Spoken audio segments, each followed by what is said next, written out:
Hello नमस्कार प्यारे बच्चों, मैं मुकेश एक बार फिर से आपका स्वागत करता हूं अपने यूट्यूब चैनल अभी साइंस वर्ल्ड पर। तो यहाँ पर हम क्या कर रहे हैं, अपन पढ़ रहे हैं यहाँ पर केमिस्ट्री को अच्छे से।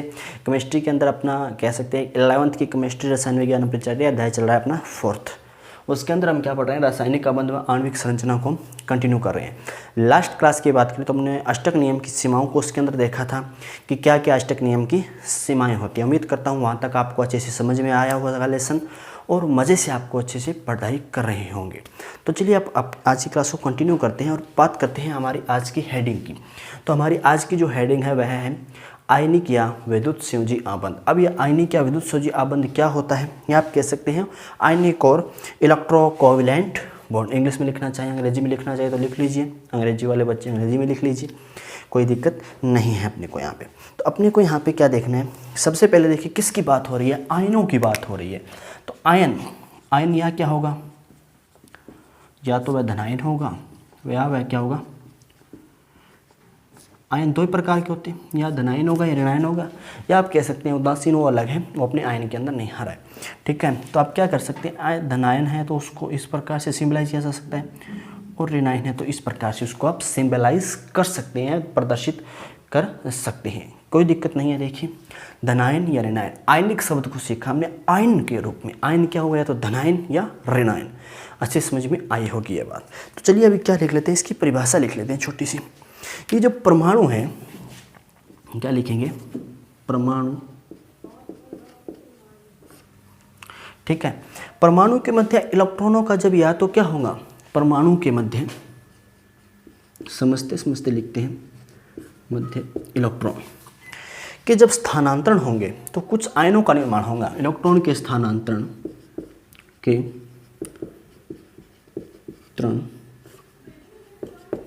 के फलस्वरूप क्या, जब परमाणुओं के मध्य इलेक्ट्रॉनों के स्थानांतरण के फलस्वरूप हम क्या कह सकते हैं कि उत्पन्न होने वाले आयन, जब स्थानांतरण होगा तो क्या होगा, फलस्वरूप उत्पन्न होने वाले आयन, कौन कौन से आयन उत्पन्न हो सकते हैं, ऋणायन हो सकते हैं, धनायन हो सकते हैं, या लिख लीजिए आयनों लिख लीजिए, अच्छा रहेगा, के मध्य। अब आयनों के मध्य क्या बनेगा, एक बंध बनेगा, मध्य बनने वाले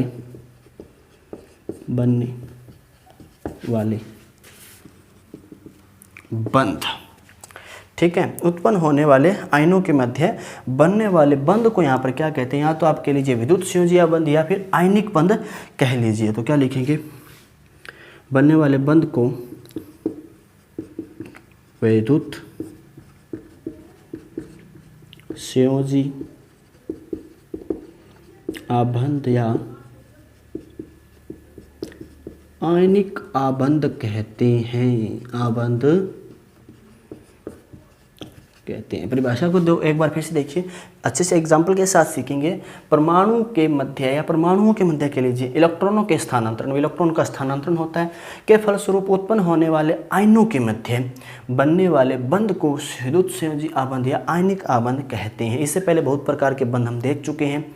ठीक है, आज हम क्या सीख रहे हैं, आयनिक आबंध के बारे में सीख रहे हैं। सबसे पहले विद्युत बल को देख लेते हैं क्या होता है। अगर विद्युत बल की हम कैलकुलेशन करना चाहें, किसकी, विद्युत बल, इसको आप F द्वारा दर्शा सकते हैं। तो आप इसके लिए एक फॉर्मूला लिख सकते हैं, K, Q1 Q2 / R की। ये चीज़ आप फिजिक्स में अच्छे से सीखने वाले हैं, इसका उपयोग हम भी करेंगे, कोई दिक्कत नहीं है। ठीक है, अभी इसके बारे में आप इतना ही सीख लीजिए। अब इसके आगे हम बढ़ते हैं कि किस प्रकार से इसका निर्माण होता है। तो ये आप एक काम कीजिए, इसको नोट कीजिए पॉज कर करके, और इस फॉर्मूले को लिख लीजिए, क्योंकि फॉर्मूला अभी साफ कर रहा हूँ मैं। परिभाषा को रखते हैं अभी अपन, और फॉर्मूले को मैंने साफ किया है, क्योंकि फॉर्मूले को हम अच्छे से यहाँ पर सीखने वाले हैं कि इस प्रकार से जो हमारी परिभाषा है उसको हम अच्छे से कैलकुलेट यहाँ पर करने वाले हैं। तो अब देखिए, हम एक छोटी सी हेडिंग लगा लीजिए, आयनिक बंध बनने के चरण। क्या लिखेंगे, आयनिक बंध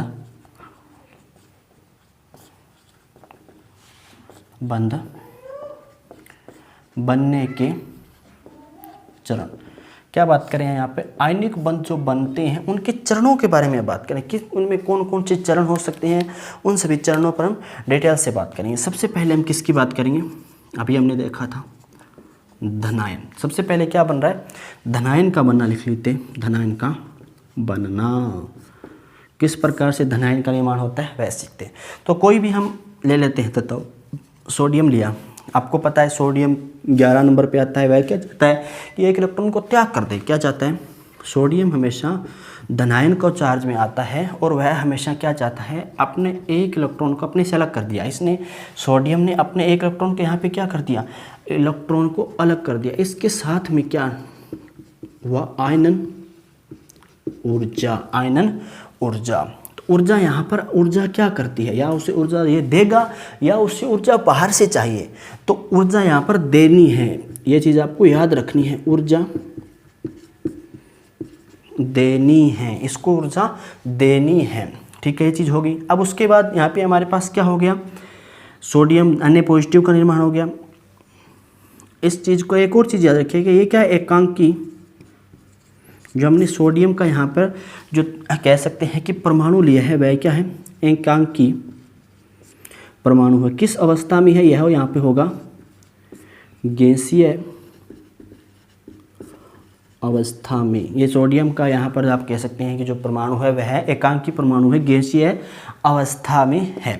ठीक है, यहाँ पे Na+ के रूप में परिवर्तित हो गया, एक इलेक्ट्रॉन डोनेट कर दिया और आयनिक ऊर्जा इसे देनी पड़ती है। फिर हम दूसरी बात लिखते हैं, दूसरी क्या लिखते हैं, धनायन हो गया। फिर क्या करते हैं, ऋणायन का बनना। अब ऋणायन किस प्रकार से बनता है, तो इसके लिए अच्छा ले लेते हैं अपन क्लोरीन ले लेते हैं, बहुत अच्छा उदाहरण होगा। NaCl का निर्माण हो जाएगा। अपना NaCl फॉर्मूला होता है नमक का, उसको हम अच्छे से बना लेंगे। यहाँ पे देखिए, यहाँ पे हमने क्या लिया, क्लोरीन को लिया। क्लोरीन क्या है, एकांकी परमाणु है। किस अवस्था में है, गैसीय अवस्था में। लिख लेते हैं एक बार फिर से, एकांकी परमाणु किस अवस्था में है, गैसीय अवस्था में। ठीक है, जब ये क्या करेगा, ये चाहता है कि मेरे को एक इलेक्ट्रॉन कहीं से मिल जाए। क्या चाहता है, एक इलेक्ट्रॉन कहीं से मिल जाए। इसके ऊपर इस कारण क्या आ जाता है, नेगेटिव चार्ज आ जाता है और जो ऊर्जा होगी वह क्या होगी, इलेक्ट्रॉन लब्धि एंथैल्पी, या ऊर्जा लिख लीजिए, एक ही बात है, इलेक्ट्रॉन लब्धि ऊर्जा।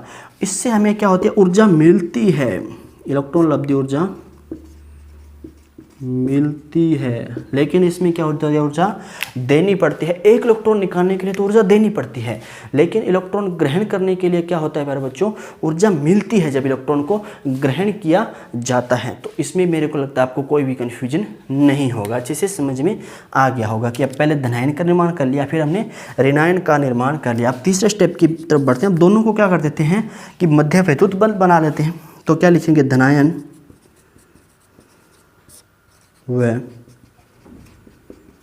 ऋणायन के मध्य वैद्युत बल। अब धनायन व ऋणायन के मध्य वैद्युत बल किस प्रकार से बनता है, तो हमें पता है हमारे पास क्या है, Na+। धनायन है, धनायन है, किस अवस्था में है, यह है हमारे पास गैसीय फॉर्म में है। साथ में हमने क्या लिया, Cl- लिया, ये भी किस अवस्था में है, गैस अवस्था में। जब हमें इन दोनों की अभिक्रिया करवाई तो हमें क्या प्राप्त हुआ, हमें प्राप्त होता है NaCl। ये किस अवस्था में प्राप्त होता है, ठोस अवस्था में प्राप्त होता है। ये हमें किस अवस्था में प्राप्त होता है प्यारे बच्चों, यहाँ पर यह हमें ठोस अवस्था में यहाँ पर क्या हो रहा है, प्राप्त हो रहा है। इस प्रकार से देखिए, धनायन और ऋणायन का निर्माण हुआ तो यह ठोस अवस्था में हमें प्राप्त हो गया। साथ में यहाँ से क्या हमें प्राप्त हो जाती है, जो जालक ऊर्जा है वह प्राप्त हो जाती है। माइनस लिख कर आकर लिख लीजिए, जालक ऊर्जा। यहाँ पर क्या प्राप्त हो जाती है, जालक ऊर्जा प्राप्त हो जाती है। उम्मीद कर रहा हूँ यहाँ पे जो हमने धनायन का निर्माण ऋणायन का निर्माण कर करके जो वैद्युत बल बनाया है वो अच्छे समझ में आया होगा। इसकी परिभाषा, इसको अब आप रिलेट करके देखिए, आपको बहुत आसानी से अच्छे से समझ में आ जाएगी। याद करने में भी आपको कोई अधिक दिक्कत नहीं होने वाली है इसमें। तो उम्मीद कर रहा हूँ अच्छे से समझ में आई होगी यह चीज़ें। जल्दी से इसको क्या कीजिए, नोट कीजिए, फिर अपने लेसन को कंटिन्यू करते हैं बच्चों। तो अब हम नेक्स्ट बात को यहाँ पर, नेक्स्ट टॉपिक को चालू कर रहे हैं। तो यहाँ पे आपको थोड़ा सा ध्यान लगाना है। यहाँ पे आपका ध्यान हटना नहीं चाहिए बोर्ड से। अगर ध्यान हटा वही बात कि बिल्कुल भी ऐसा नहीं होना चाहिए कि आप कहीं और ध्यान दे रही हैं तो नज़र हटी दुर्घटना घटी वाली बात यहाँ पे हो जाएगी। तो दुर्घटना नहीं घटनी चाहिए। तो हम सबसे पहले एक छोटी सी हेडिंग लगा रहे हैं, धनायन का बनना। धनायन का निर्माण हमने सीख लिया। अब धनायन कैसे बनती है वो चीज़ हम थोड़ा सा रिलेट करेंगे पीछे से, लेकिन नई चीज़ भी इसमें सीखेंगे तो यह आवश्यक है। हमें पता है हमने क्या लिया था, ए कोई धातु ली थी, ठीक है। ये ए धातु हमें धनायन के रूप में प्राप्त हो गई थी, साथ में एक इलेक्ट्रॉन हमें यहाँ पर प्राप्त हुआ था, अच्छे से पता है आपको। अब जब हम जो ए धातु ले रहे हैं, क्या ले रहे हैं, गैसीय धातु ले रहे हैं, ये लिख लीजिए गैसीय। जब हमने ए गैसीय धातु ली तो हमने इसको क्या दी, आयनन ऊर्जा दी। क्या दी, आयनन ऊर्जा। ये चीज़ यहाँ पे अच्छे सीखेंगे, वहाँ पे थोड़ा सा अच्छे से समझ में नहीं आया होगा आपको। तो यहाँ पे देखिए हमने इसको क्या दी, आयनन ऊर्जा दी। जब हमने इसको आयनन ऊर्जा दी तो यहाँ पर जैसे आयनन ऊर्जा दी तो इसने अपना इलेक्ट्रॉन निकाल दिया। इलेक्ट्रॉन निकालना कोई बच्चों का खेल नहीं है, सीधी सी बात यह कि इलेक्ट्रॉन आप सोच रहे हो निकल जाता है, ये कोई बच्चों का खेल नहीं है कि आप इलेक्ट्रॉन निकाल रहे हो। बहुत टिपिकल कंडीशन में बहुत अधिक ऊर्जा देने पर इलेक्ट्रॉन निकाला जा सकता है। अगर आप कहें कि सोडियम सर ये है कि इलेक्ट्रॉन निकालना अपने को, तो आप निकाल नहीं सकते, बहुत मुश्किल है, ठीक है, नहीं निकाल सकते। जब उसका अष्टक पूर्ण है तब आप उससे इलेक्ट्रॉन नहीं प्राप्त कर सकते। तो यही चीज़ है कि हमने एक धातु ली, ए ली, उससे हमने ए पॉजिटिव प्राप्त किया, साथ में एक इलेक्ट्रॉन हमने प्राप्त कर लिया। तो यही लिखेंगे कि धातुओं के लिए जो हमारी आयनन ऊर्जा है, क्या है, जो आयनन ऊर्जा है प्यारे बच्चों, उसका जो मान है, ऊर्जा का मान न्यूनतम होती है, आयनन ऊर्जा लिख लीजिए का मान न्यूनतम होता है। एक और चीज़ वो भी लिखूंगा कि यह हमेशा धनात्मक होती है। आयनन ऊर्जा हमेशा क्या होती है, धनात्मक होती है। आयनन ऊर्जा देनी ही पड़ेगी किसी एक संख्या में, पर्टिकुलर संख्या में। तब आयनन ऊर्जा की हम बात कर लेते हैं कि क्या होती है आयनन ऊर्जा। यही चीज़ सिखाने के लिए मैंने यहाँ पे इस टॉपिक को एक बार फिर से पढ़ाया है, ताकि जो आयनन ऊर्जा जो शब्द आया है उसको मैं अच्छे से समझा सके। मैंने सीधी बात करता हूँ आयनन ऊर्जा क्या होती है तो आपको समझ में नहीं आएगा। अब देखिए, इससे इलेक्ट्रॉन निकालने के लिए हमने पहले पढ़ा था सोडियम, सोडियम से Na पॉजिटिव बन गया था। अब जो एक इलेक्ट्रॉन को निकालने के लिए जो आवश्यक ऊर्जा चाहिए ना, जैसे इस कैप है, ये मार्कर अपने पास, ठीक है, इससे अगर मैं कैप को भी अलग करना चाहूँ तो मुझे इसको कुछ ऊर्जा देनी पड़ेगी, कुछ बल लगाना पड़ेगा। जैसे मैंने इसके ऊपर कुछ बल लगाया, तो जो बल लग रहा है वही क्या हो रही है, धातुओं में कह सकते हैं कि जो बल लगाना पड़ रहा है उसी बल को क्या कहते हैं, आयनन ऊर्जा कहते हैं। बस काम खत्म, इतना ही है, ठीक है। तो किसी परमाणु के बाह्यतम, थोड़ी सी परिभाषा को तो अच्छे से लिखेंगे, क्या लिखेंगे, क्योंकि एग्जाम में तो आपको अच्छे से पर्टिकुलर परिभाषा लिखनी पड़ सकती है। तो किसी परमाणु के बाह्यतम कोश से, अब इलेक्ट्रॉन बाह्यतम कोश से ही निकल रहा है ना, बाह्यतम कोश से, कक्षा से लिख लीजिए, कक्षा लिख लीजिए, अच्छा रहेगा। बाह्यतम कक्षा से इलेक्ट्रॉन, अब बाह्यतम कक्षा से इलेक्ट्रॉन को बाहर निकालने के लिए, बाहर निकालने के लिए आवश्यक, इसको शब्द को हिंदी थोड़ी सी वीक होने का कभी कभी हो जाता है, आवश्यक ऊर्जा ही क्या कहलाती है, आयनन ऊर्जा कहलाते हैं। एक और चीज़ यहाँ पे नोट कीजिएगा कि पर्टिकुलर लिख लीजिएगा, इसका मान सदैव धनात्मक होता है। हमेशा ही क्या होगा, धनात्मक होगा। ऋणात्मक में, नेगेटिव में कभी भी क्या नहीं आएगी, आयनन ऊर्जा नहीं आती है। देव धनात्मक होता है। उम्मीद कर रहा हूँ अच्छे समझ में आएगा कि इसका मान सदैव क्या होता है, धनात्मक ही होता है, इसका मान ऋणात्मक नहीं होता है। हमें उदाहरण लेते हैं जो पीछे लिया था हमने क्या लिया, सोडियम को लिया, क्या लगाई इसके ऊपर, आयनन ऊर्जा को इसके ऊपर लगाया। तो आयनन ऊर्जा लगाने के कारण क्या हुआ, धन आयन में परिवर्तित हुई, साथ में क्या निकल गया, इलेक्ट्रॉन लिख लीजिए, एक लिख लीजिए, कोई भी दिक्कत नहीं है। तो यहाँ पे हम थोड़ी सी संरचना के द्वारा इसको सीख लेते हैं। हमें पता है सोडियम होता है 11 नंबर, इसका परमाणु क्रमांक है 2, 8 और 1। ठीक है, इसकी संरचना में आते हैं, इसका नाभिक है सोडियम का। ठीक है, ये पहली कक्षा, दूसरी कक्षा, 3 है ना, कितनी कक्षाएं हैं, 1 2 3। तो इसमें कितने इलेक्ट्रॉन है, 1 2। इसमें बात करें 1 3 4 5 6 7 8, और यहाँ पे एक 12वीं कक्षा में इलेक्ट्रॉन घूम रहा है।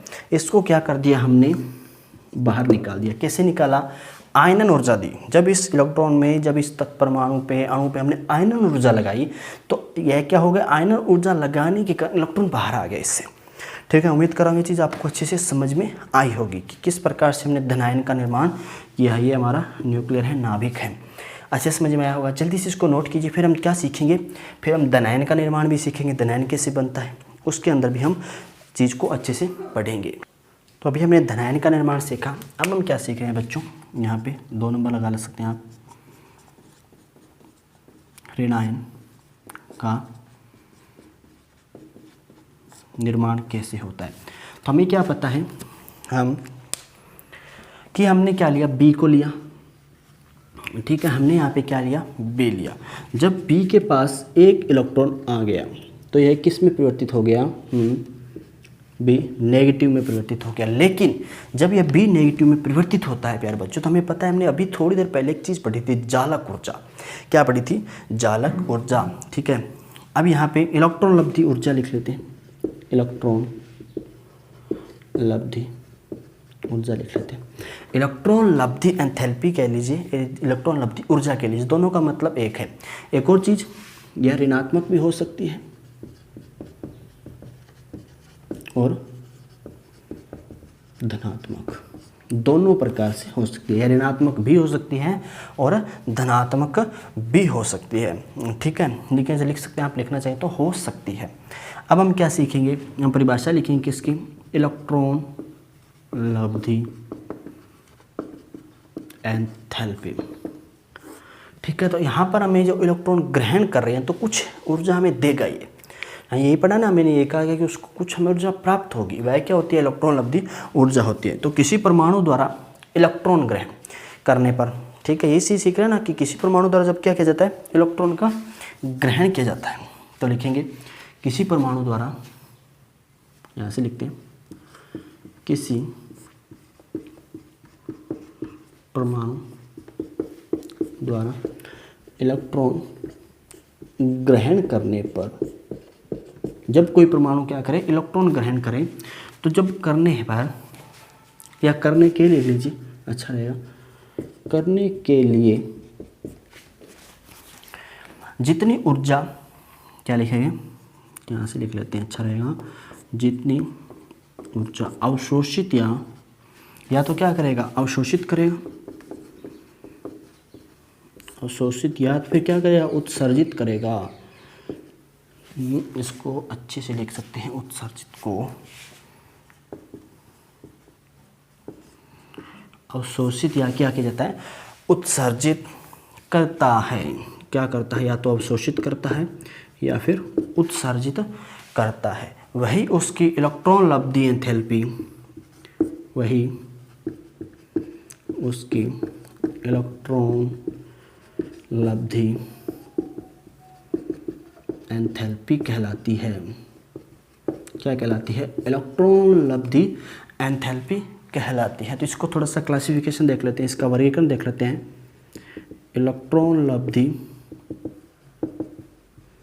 एंथैल्पी 2 प्रकार की हो सकती है, हमें पता है। ठीक है, क्या पढ़ा था हमने, या तो क्या होगी, धनात्मक होगी, या फिर क्या होगी, ऋणात्मक होगी। यही चीज़ पढ़ी ना हमने, या तो धनात्मक होगी या फिर ऋणात्मक, दोनों प्रकार की हो सकती हैं।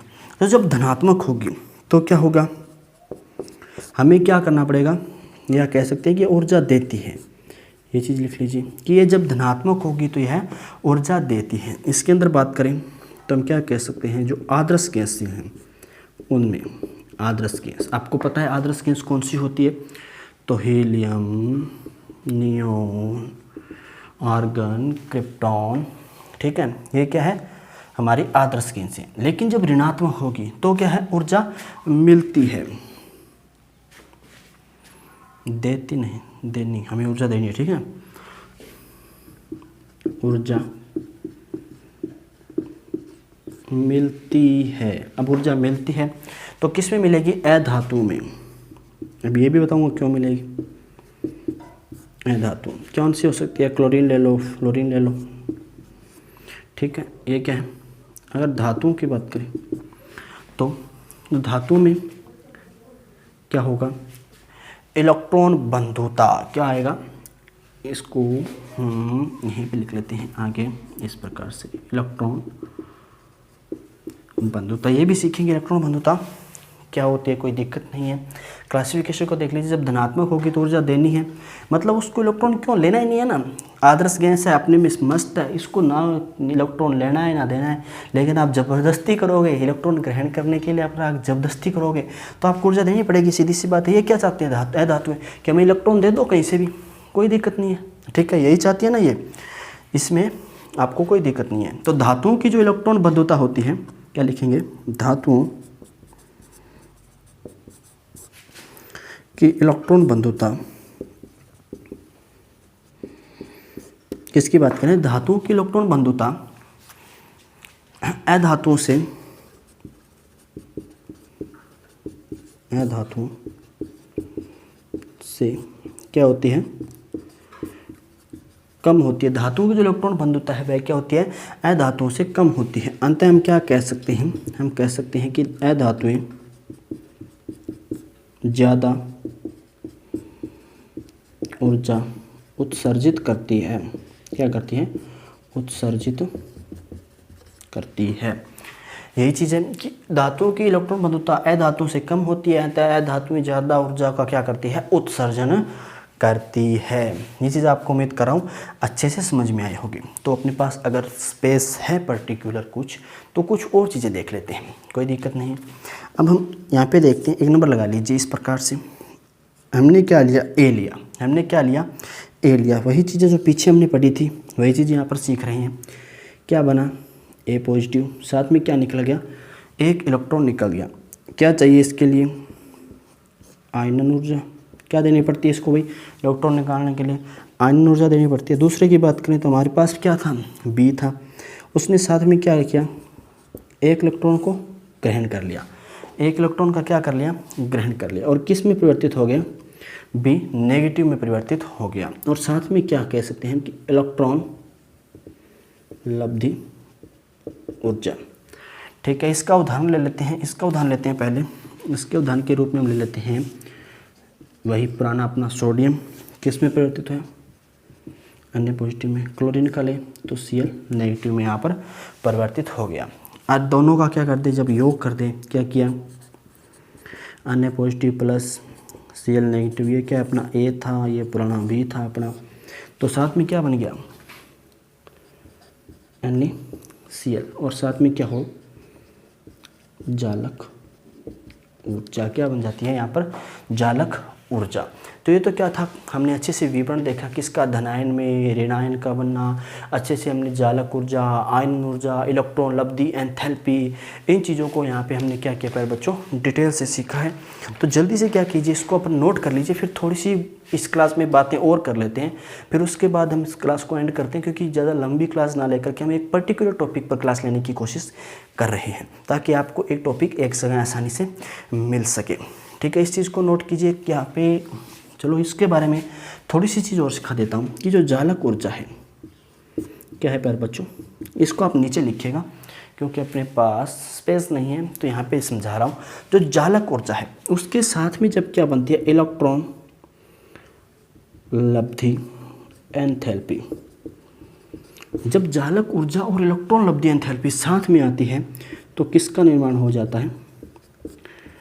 आयनन ऊर्जा का, ठीक है। इस प्रक्रम को यह समझते हैं चलते रहने के लिए, ठीक है। इस प्रक्रम को समझते हैं चलते रहने के लिए, लिख लीजिए प्रक्रम को समतः चलते रहने के लिए। तो अब हम इसको लिख लीजिए, फिर हम जालक ऊर्जा को समझते हैं अच्छे से, इसकी परिभाषा वगैरह देखते हैं। आज की क्लास में फिर इतना ही देखेंगे हम, ठीक है। तो जालक ऊर्जा देख लेंगे मैंने अभी, थोड़ा सा आप इसको नोट कीजिए, फिर जालक ऊर्जा को अपन पढ़ते हैं। जल्दी से इसको नोट कर लीजिए। तो हमारा जो नेक्स्ट टॉपिक है वह क्या है प्यारे बच्चों, मैंने अभी आपको बताया था जालक। पहले थोड़ा सा एग्जाम्पल लिख लेते हैं तो अच्छे से आपको समझ में आएगी परिभाषा भी। तो हमने यहाँ पे क्या लिया, N पॉजिटिव लिया, Cl नेगेटिव लिया, क्या बन गया, NaCl का निर्माण हो गया, ठीक है। ये चीज़ हुई, साथ में क्या हुआ, जालक ऊर्जा।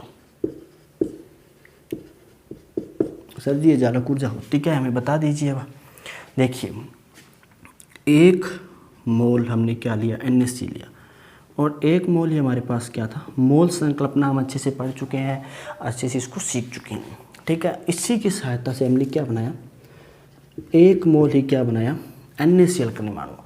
जब एक मोल आप कह सकते हैं कि धनायन व एक मोल ऋणायन गैसीय अवस्था में संयुक्त होकर के कह सकते हैं कि एक मोल हमारे पास प्रोडक्ट बना ले, तो उससे के उत्पन्न होने वाली ऊर्जा ही यहाँ पर हम क्या कह सकते हैं, जालक ऊर्जा है।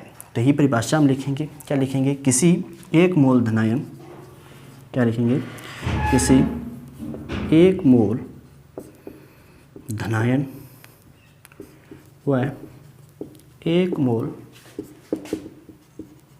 ऋणायन, ठीक है। एक मोल धनायन व एक मोल ऋणायन के साथ इसके लिए एक कंडीशन लिख लेते हैं कि गैसीय, कंडीशन लिखना आवश्यक है, जो कि गैसीय अवस्था में है, गैसीय अवस्था में है, गैसीय अवस्था में है। एक मोल धनायन व एक मोल ऋणायन के साथ संयुक्त होकर, एक मोल संयुक्त होकर, एक मोल हमें क्या प्राप्त हो रहा है, एक मोल धनायन व एक मोल ऋणायन मिलकर के संयुक्त होकर के एक मोल ठोस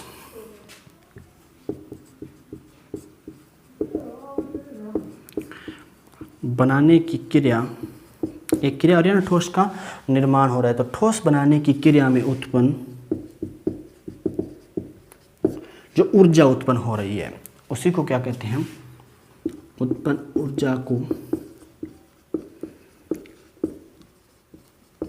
जालक ऊर्जा कहते हैं। क्या कहते हैं, जालक ऊर्जा कहते हैं। जालक ऊर्जा अच्छे से समझ में आया होगा, उम्मीद कर रहा हूँ कि जब एक मोल धनायन व एक मोल ऋणायन मिलकर के एक मोल ही हमारे पास ठोस बना ले, प्रोडक्ट बना ले, तो उसमें जो ऊर्जा उत्पन्न होती है उसे क्या कहते हैं, जालक ऊर्जा कहते हैं। तो एक हेडिंग लगा लीजिए आप इस प्रकार से कि जालक ऊर्जा को प्रभावित करने वाले कारक, जालक ऊर्जा को प्रभावित करने वाले कारक, दो कारक देखेंगे। तो अपन बोर्ड को दो भागों में बांट लेते हैं ताकि इसी में आपको अच्छे से समझा सकूँ मैं। अपने पास एक पर्टिकुलर जगह ले लेते हैं, ठीक है। तो सबसे पहले हम किसकी बात करते हैं, आयनों पर आवेश की बात करते हैं कि आयनों पर किस प्रकार का आवेश है, आयनों पर आवेश। तो आपने क्या देखते हैं कि जो आयन है, आयनों के आवेश का मान बढ़ने पर जालक ऊर्जा क्या हो जाती है, बढ़ जाती है। मान जितना अधिक होगा +2 +3 +4 जालक ऊर्जा बढ़ती जाएगी। तो क्या लिखेंगे, आयनों, चलो इसको साफ ही कर देते हैं, पर आयनों के आवेश का ये लिखते हैं, अच्छा रहेगा। आयनों पर आवेश का लिखते हैं, आयनों के आवेश का मान बढ़ने पर, आवेश का मान बढ़ने पर अपने आप जो जालक ऊर्जा होगी उसका मान क्या हो जाता है, बढ़ता चला जाता है। जालक ऊर्जा क्या होती है, बढ़ती है। आयनों का मान बढ़ने पर जालक ऊर्जा बढ़ती है। क्या लिख सकते हैं यहाँ पे, इस प्रकार से लिख लीजिए कि NaF और MgF2, ठीक है। तो इस प्रकार से आप इसको सिंबलाइज कर दीजिए। फिर हम दूसरी बात करते हैं कि जो आकार है वो कैसा है, उनकी बात कर लेते हैं। क्या बात करते हैं, आयनों का आकार। अब आयनों के आकार पर किस प्रकार से निर्भर करती है, तो आयन का आकार भी एक क्या कहते हैं महत्वपूर्ण भूमिका निभाता है। किस प्रकार का आकार है, तो आयनों का आकार बढ़ने पर चालक ऊर्जा वह घटती है। क्या लिखेंगे, आयनों का आकार बढ़ने पर, आयनों का आकार बढ़ने पर चालक ऊर्जा घटती है। चालक ऊर्जा होती है वो क्या चली जाती है, घटती चली जाती है। जैसे जैसे क्या होता है, जो आयनों का आकार है वो बढ़ता है, वैसे वैसे चालक ऊर्जा घटती है, क्योंकि जो केंद्रों के बीच की जो दूरी होती है वह बढ़ती चली जाती है। कारण भी लिख लीजिए, क्योंकि केंद्रों के बीच की